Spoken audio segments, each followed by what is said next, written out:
एक रोशनी है जो आंखों के किनारे से आती है। वो रोशनी सबसे पहले एक लाल निशान पर टिकती है। निशान थोड़ा सा गीला है, नजर कुछ फिसलती है तो एक काला सा पहाड़ नजर आता है और लगता है कि 12 महीने इस पर सावन बीते हैं। फिर एक आवाज आती है, रोशनी सी उजास से भरी। ये मेरी मां है। ये मेरी मां की पहली स्मृति है। आज मैं आपको टेडेक्स में कुछ औरतों से मिलवाने जा रहा हूं जिनसे मैंने जिंदगी में बहुत कुछ सीखा। शायद सब कुछ सीखा ये बोल देता, लेकिन मेरी जिंदगी की औरतों ने मुझे अन्याय न करना सिखाया है, इसलिए मैं पुरुषों के हिस्से की कृतज्ञता भी बचाकर रखूंगा। क्या सीखा मैंने अपनी मां से? मैंने अपनी मां से कल्पना सीखी। एक मां है, उसका बच्चा है, एक खाट है। गद्दों का चलन तब इतना नहीं हुआ था और सब गांवों में रोशनी नहीं पहुंची थी, पर कहानियां पहुंच गई थी। तो जब हम पिता का इंतजार करते तब मां कहानियां सुनाती। वो एक डोर थी, एक शाख थी जिसके सहारे आप आसमान से बात कर सकते थे। वो कहानियां कभी कृष्ण और बलदाऊ की होती, लेकिन उनमें किसी किस्म की शास्त्रीयता नहीं होती। मैं शास्त्रीयता के खिलाफ नहीं हूं। क्लासिक्स अच्छे लगते हैं, खास तौर पे जब आपको सोशल मीडिया पे अपना प्रोफाइल भरना हो, इंप्रेशन आता है, मतलब अगर लिख दोगे कि डेविड धवन की पिक्चरें देखते हैं तो फिर तो टिंडर डिलीट करना पड़ेगा। तो उस पे ऐसे क्रिस्टोफर नोलन और इस तरीके के जितने झामफाड़ नाम है सब बताने पड़ते हैं। लेकिन मेरी मां जब मुझे किस्से सुनाती थी तो शास्त्रीय ढंग से नहीं सुनाती थी, आत्मीय ढंग से सुनाती थी। तो कहती थी, तो फिर कान्हा बोले बलदाऊ भैया से कि भैया अपन जंगल चलते हैं, बुंदेली भाषा में। तो हमने कहा अच्छा, कान्हा बोलते होंगे तो उनका बलदाऊ भैया भी एक घूंसा मारता होगा क्या, जैसे मेरा भैया मुझे मारता है कभी कभी। एक रिश्ता जुड़ गया। फिर मां ने और कहानियां सुनाई।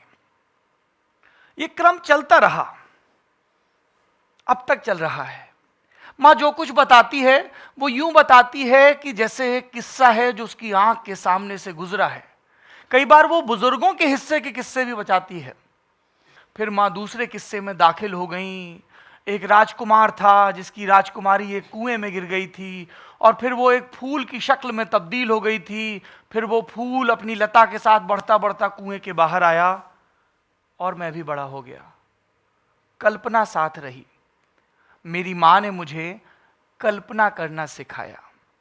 या जैसे मेरे प्रिय कवि कहते हैं कि करोड़ों बच्चों की तरह मैं भी दुनिया के नाम लिखा गया एक प्रेम पत्र था। मैं अपने मां और पिता की कल्पना का साकार रूप हूं। तो मेरी जिंदगी की पहली औरत मेरी मां, उसने मुझे सिखाया कि कल्पना करो, शब्दों के जरिए एक ख्वाब बुनो और उसको सच्चाई में तब्दील करने की अपने तई भरपूर कोशिश करो। फिर अपन तो थे गांव में और हमको वो बात समझ में आ गई थी। एक्चुअली हमें नहीं आई थी, हमारे माता पिता को आ गई थी। सा विद्या या विमुक्त, ये मुक्त होना है तो विद्या की शरण में जाओ, पढ़ो। पढ़ोगे, ज्ञान अर्जित करोगे, तभी जिंदगी में आगे बढ़ोगे। क्योंकि पढ़ाई का क्या है ना, उसको फर्क नहीं पड़ता कि आपने अपने बाल कोबाल्ट ब्लू कलर में रंगवाए हैं या आपके बाल मेल पैटर्न बॉल्डनेस की वजह से झड़ रहे हैं या सफेद हैं या हिना के रंग में रंगे हुए हैं। उसको फर्क नहीं पड़ता कि आपका घर जीके में है या सीलमपुर में है। उसको फर्क नहीं पड़ता ज्ञान को। E=mc² सबके लिए सेम है। ज्ञान आपको मौके देता है, यकीन देता है हम कुछ कर सकते हैं, हम जवान हैं, हम ज्ञान अर्जित करेंगे, हम शक्ति बटोरेंगे, जहां लात मारेंगे वहां से पानी की धार निकालेंगे। पहले भी गृह त्याग करना होता था। संस्कृत का एक बहुत मशहूर श्लोक है, काक चेष्टा वको ध्यानम श्वान निद्रा तथैव चा अल्पाहारी गृह त्यागी विद्यार्थी पंच लक्षणम। घर छोड़ना पड़ता है। अपने राम ने भी छोड़ा, पहुंच गए कानपुर। वहां पे एक और ताकतवर महिला की दुनिया में मैं उसकी उंगली पकड़कर दाखिल हुआ। वो मेरी बुआ जी थी। उन्होंने जिंदगी में बड़े कष्ट देखे। हिंदुस्तान में एक खास टाइम फ्रेम में शादी के 1-2 बरस बाद विधवा हो जाना बहुत कष्ट की चीज़ होती है, बहुत अमानवीय होता है। उसके लिए हमारी बहुत सारी कस्टम्स, बहुत सारी सोचें भी जिम्मेदार हैं। लेकिन उन्होंने उसकी परवाह नहीं की ज़्यादा। वो मजबूत महिला थी। उन्होंने अपनी बेटी को पाल पोस कर बड़ा किया, अपने ससुर को अपने बाप की तरह माना, खूब सेवा की। तो मैंने देखा कि वो कैसे ट्रीट कर रही हैं अपने फादर इन लॉ को और अपनी बिटिया को। और फिर उन्होंने हम लोगों को भी पढ़ाया, और इसके साथ साथ वो पढ़ती भी थी। वो क्या पढ़ती थी? वो भागवत पढ़ती थी। मैंने कहा ये तो बड़ी सही दुनिया है, इसमें चमत्कार है, इसमें नमस्कार है। तो अपन बुआ की उंगली पकड़ के उस दुनिया में भी दाखिल हो गए। भजन सुनने लगे, कहानियां पढ़ने लगे। तो वहां से दूसरा सिलसिला शुरू हुआ, जिसकी वो पहली ईंट थी। वो सिलसिला ये है कि हमें ऐसा लग सकता है कि हम एक वक्त एक खास टाइम फ्रेम में एक खास कंटेक्स्ट के साथ पैदा हुए हैं। हमारा अमुक नाम है, हम अमुक वर्ष में पैदा हुए, ये हमारे माता पिता हैं, ये हमारा कुल गोत्र है, ये हमारी परिस्थितियां हैं। पर सिलसिला लाखों बरस पुराना है दोस्त। हमारे ही तो पुरखे थे जिन्होंने नालियां ढकना सीखा था, और आज से 4000 बरस पुराना ये फॉर्मूला है। हमारे ही तो पुरखे थे जिन्होंने सिंधु घाटी के किनारे सभ्यताएं बसाई। हमारे ही तो पुरखे थे जिन्होंने अन्नागार बनाए।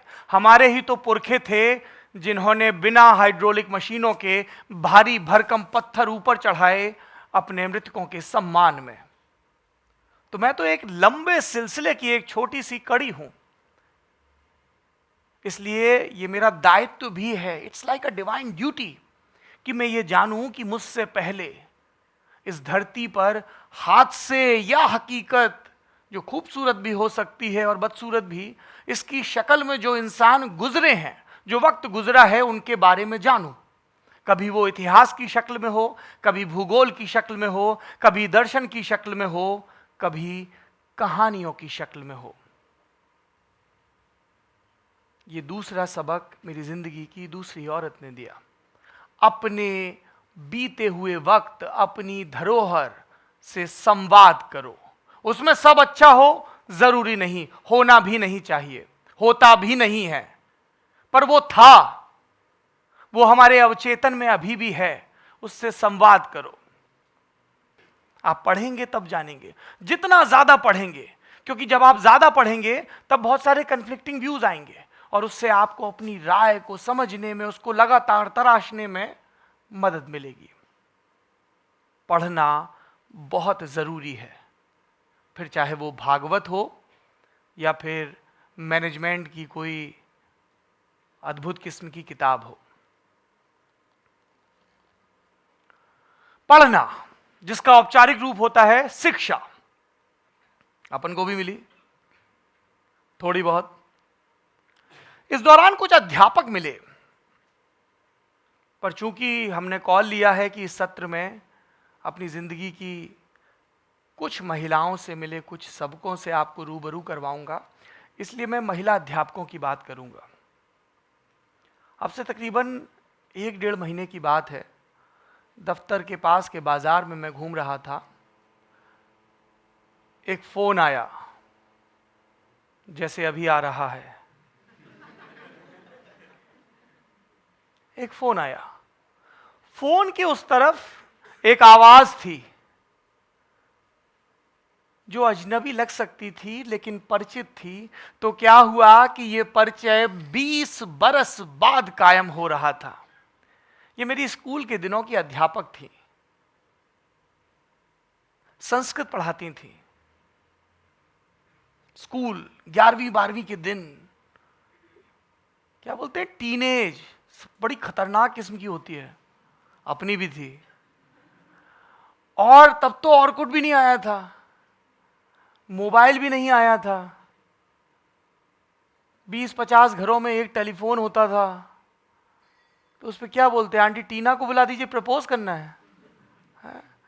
तो वहां से उड़ती हुई चप्पल आती। वैसे भी कोई टीना नहीं थी, वो तो कुछ कुछ होता मैं ही छूट गई थी।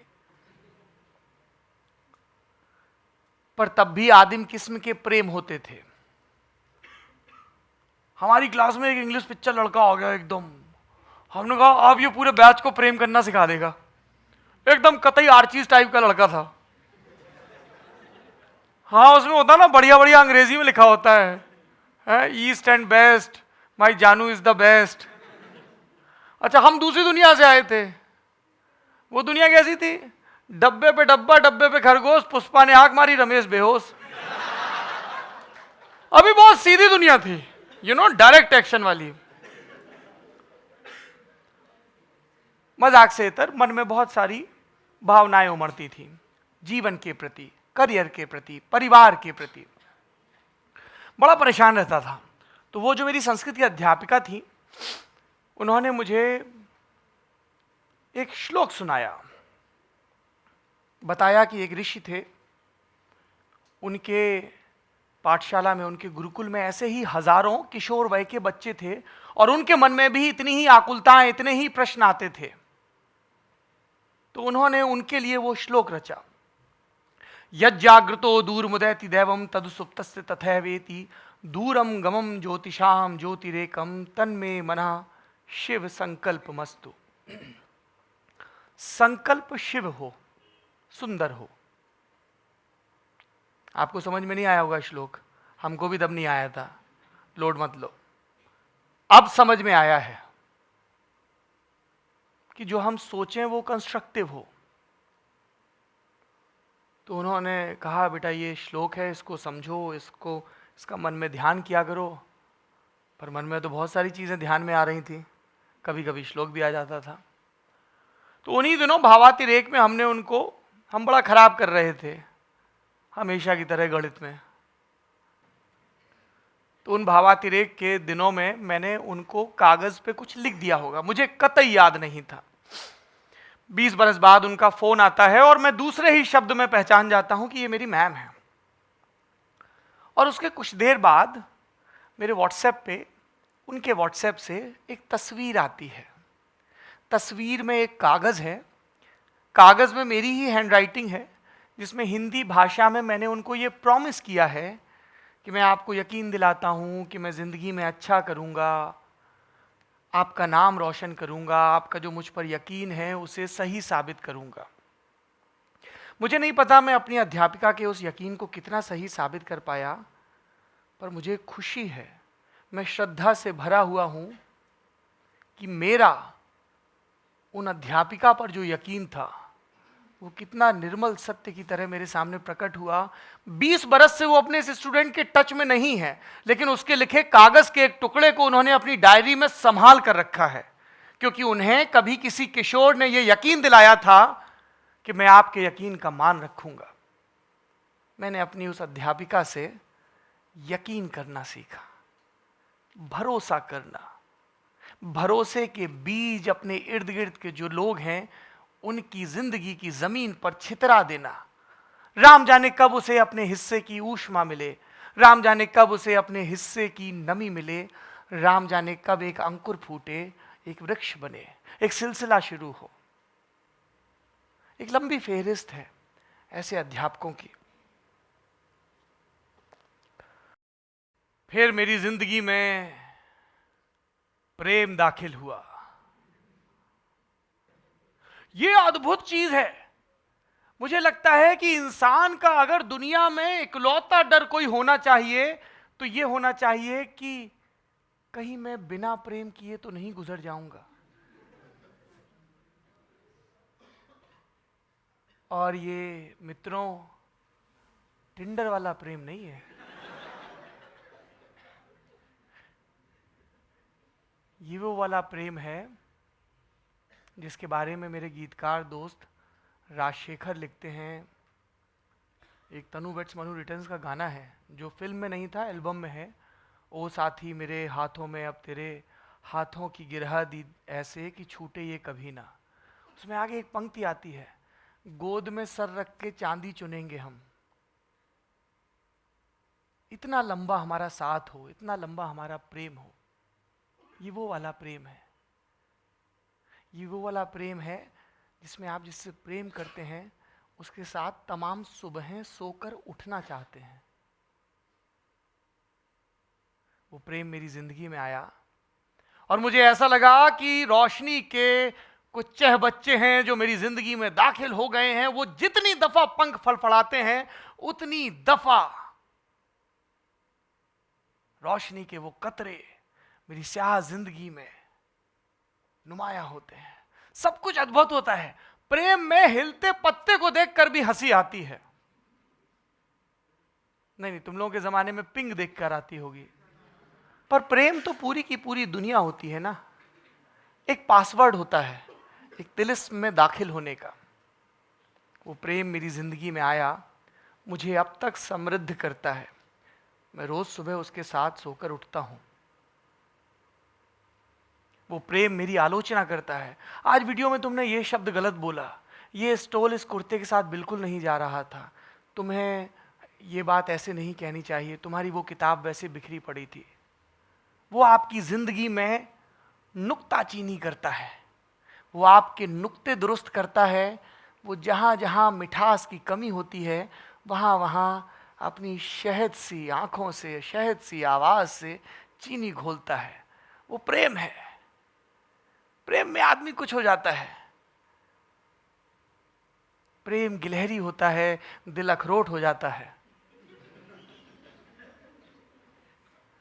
अभी हंस रहे हो, जब करोगे ना समझ में आ जाएगा। मेरे प्रेम ने, मेरी संगत ने मुझे बहुत कुछ सिखाया। ये जो आपके सामने रंग नजर आ रहे हैं, ये मुझे मेरे प्रेम ने दिए, यकीन दिया। वरना अपन तो वही थे भैया, एक वो ब्लू वाला निकाल देना, एक ब्लैक, एक ग्रे, एक वाइट, सेवा समाप्त। लड़कों की वार्डरोब ऐसी ही होती है, फीकी सी। लड़के हालांकि बताते नहीं कि हम मक्कार टाइप के होते हैं, तो ग्रे व्रे कपड़े ज्यादा दिन चल जाते हैं। प्रेम ने यह सिखाया कि स्त्री अपने आदिम रूप में होती कैसी है, क्योंकि अपन को तो लगता था कि स्त्री वैसी होती जैसी करण जौहर दिखाता है। प्रेम ने सिखाया कि सारा कुछ जो तुमने सीखा है वो गलत है, अधूरा है। कभी सोचा है आपने? कभी क्यों कहता है 14वीं का चांद हो या आफताब हो, जो भी हो तुम खुदा की कसम लाजवाब हो? बोलता पूर्णिमा का चांद हो? नहीं बोलता ना ऐसे। थोड़ी सी जो गुंजाइश रह जाती है ना, बस वही है प्रेम। आपको लगातार बताता रहता है थोड़ा सा और चलना है, थोड़ा सा और आगे बढ़ना है, थोड़ा सा और सुधार करना है, थोड़ा सा और प्रेम करना है। और ये कभी पूर्ण नहीं होता। बोले अपना तो सेट हो गया, कैसे? बोले अपनी लड़की मिली, प्रेम हो गया, शादी हो गई, अब अपना सेट है। लोग प्रेम करना बंद कर देते हैं। जवाहरलाल नेहरू विश्वविद्यालय में मेरे एक दोस्त थे, वो कहा करते थे यदि आप प्रेम में हैं तो आप ना दो गिलहरियों को फुदकते देखकर भी मुस्कुरा देंगे। ये इतनी अद्भुत शय है। प्रेम मुश्किल वक्त भी देता है, ब्रेकअप टाइप, यू नो। नहीं, अपना नहीं हुआ थैंकफुली, पर होता है इर्द गिर्द। बहुत तकलीफ होती है, पर कई दफा सोने की तरह चमकने के लिए कई आगों से गुजरना होता है। फिर आते हैं दोस्त। इस उल्टे प्लेकार्ड की तरह आते हैं। दोस्त अपनी दुनिया उल्टी कर देते हैं, बदमाश होते हैं, जरूरी किस्म के। मेरी कई लड़कियां दोस्त हैं, वो कमाल की हैं। एक तो यहीं बैठी हैं, उन्होंने मुझे बहुत सारी चीजें सिखाई। मेरी एक दोस्त है, घटिया से जोक मारती है और फिर हंसने लगती है। मैंने कहा बे अपने जोक पे कौन हंसता है? बोली मैं इंडिपेंडेंट वुमेन हूं, I am single independent women, मुझे अपने जोक्स पे खुद ही हंसना पड़ता है। आप हंस सकते हैं, मैं भी हंसा। पर फिर मुझे समझ में आया कि कई बार दुनिया में एग्जिस्ट करने के लिए, इससे जूझने के लिए, इससे सेल थ्रू होने के लिए ह्यूमर बड़ा जरूरी हथियार होता है। हमारी एक दोस्त है, परदेश रहती हैं, बढ़िया एकदम लल्लन टॉप तबीयत की मालिक हैं वो। तो उन्होंने कहा क्या करें क्या करें, समय बिताने के लिए करना है कुछ काम, अंताक्षरी करने के लिए वहां लोग थे नहीं। तो उन्होंने कहा पोल डांस सीखते हैं। हमको लगा अच्छा पोल डांस, भाई साहब ये तो बड़ी सही चीज होती है, लड़के वहीं तो सीढ़ी घिसते हैं, इतना देखते हैं पोल डांस का scene. But when she started talking about pole dance, उसने बताया कि आपके शरीर को किस किस्म की दक्षता और मजबूती की जरूरत होती है एक पोल पे अपने पूरी बॉडी को घुमाने के लिए, एक कलाई पर, एक पांव पे साधने के लिए। It's an art. ये एक उद्यम की तरह है, जैसे हम बैडमिंटन खेलते हैं, क्रिकेट खेलते हैं, खो खो खेलते हैं। पोल डांस वैसा है। नजरिया बदला। कैसे बदला? क्योंकि एक दिलचस्प औरत ने मुझे इजाजत दी अपनी दुनिया में दाखिल होने की। और ये इजाजतें तभी मिलती हैं जब वो आपके इर्द गिर्द सुरक्षित महसूस करें, जब वो आपके साथ कंफर्ट लेवल फील करें, जब उनका आप पर भरोसा हो। भरोसा जो आपकी माँ को आप पर है, जो आपकी टीचर्स को आप पर था, वैसा भरोसा कि मैं इसको कुछ बता सकती हूँ, मैं उसके साथ कुछ शेयर कर सकती हूँ। ऐसी तमाम नायाब लड़कियों की दोस्ती ने मेरी जिंदगी को समृद्ध किया, जीवन के प्रति, लड़कियों के प्रति, लड़कों के प्रति। कि जेंडर सिर्फ एक मुहावरा नहीं है, ये सिर्फ एक टर्म नहीं है, ये भाषा में है, ये कई स्तरों पर है। पर इसके लिए आपको सुनना होगा, उनको जगह देनी होगी अपने दफ्तरों में, अपने घरों में। पर हम लोग क्या करते हैं, हम में से ज्यादातर लोग, नहीं नहीं अच्छे घर की लड़कियां तो शालीन होती हैं ना, वो चुप रहती हैं, वो ज्यादा देर बाहर नहीं रहती हैं, वो ऐसी किताबें नहीं पढ़ती, वो वैसे काम नहीं करती। दुनिया के तमाम पुरुषों ने बैठ के विधान गढ़ लिए स्त्रियों के लिए और उनको स्त्रियों पर थोप दिया गया।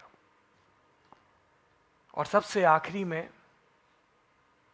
वो सारी औरतें, वो सारी लड़कियां जिनके साथ कभी भी किसी एक लड़के ने, सब लड़कों ने, किसी सौरभ ने, किसी भी व्यक्ति ने कुछ गलत किया, इस एहसास के साथ गलत किया कि वो पुरुष हैं, ये गलत कर ले जाएंगे और उनका कुछ नहीं होगा। बहुत तकलीफ देह होता है, अपनी देह जेल लगने लगती है। कोई आपकी तरफ लगातार घूर रहा है क्योंकि आपके ब्रेस्ट हैं, आप क्या मांस का एक टुकड़ा भर हैं? कोई आपको बस में, मेट्रो में कैसे भी छू के चले जाता है, क्या आप एक पोल हैं मेटल का? कोई आपके कपड़ों को लेकर, आपकी बॉडी में हर 28 दिन में बनने वाले एक एग को लेकर, जिसकी वजह से हम पैदा हुए, कितनी कितनी चीजों को लेकर मजाक उड़ाया जाता है, क्योंकि आप एक स्त्री की देह के भीतर एग्जिस्ट करती हैं और हमारे वक्त ने उसको एक गाली में तब्दील कर दिया है। हम भूल जाते हैं कि हमें एक औरत ने पैदा किया है, हम भूल जाते हैं कि कितनी कितनी औरतों ने अपनी मोहब्बत से हमें संवारा है। उन सब औरतों के लिए, उन सब औरतों से मिले सब सबकों के लिए, सब पुरुषों की तरफ से एक माफी, एक प्रार्थना और एक भरोसे के साथ कि ये दुनिया बेहतर होगी।